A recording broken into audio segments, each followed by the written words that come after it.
ముఖ్య కుమారుడు చెప్పాం కదా. కీలకమైన అధ్యాయం కూడా తత్వమైన కుమారుడు చెప్పాం కదండి.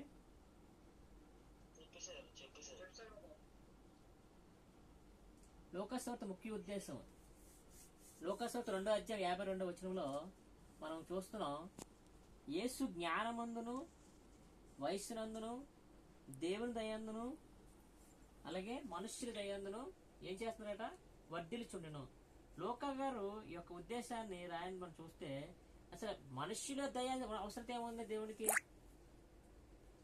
మనుషుల దయ అవసరత ఉందా దేవునికి? కానీ మనుషుల దయ ఎందుకు రాశారంటే లోకా గారి యొక్క ఉద్దేశాన్ని మనం గమనించాల. మనుష్య రూపంలో దేవుని చూస్తున్నారు. అతను దేవుడు మనుష్య రూపంలో వచ్చాడు, ఆయన మనుష్య రూపంలో దేవుని చూస్తున్నారు. అంటే మనిషికి కావాల్సిన యొక్క అవసరతల్ని, మనిషికి కావలసిన ప్రతి విషయాన్ని ఆయన చాలా క్షుణ్ణంగా రాస్తున్నారు అనమాట. మనం తర్వాత గమనిస్తుంటాం. అదేవిధంగా మనం హెబ్రీ పత్రిక 2వ అధ్యాయం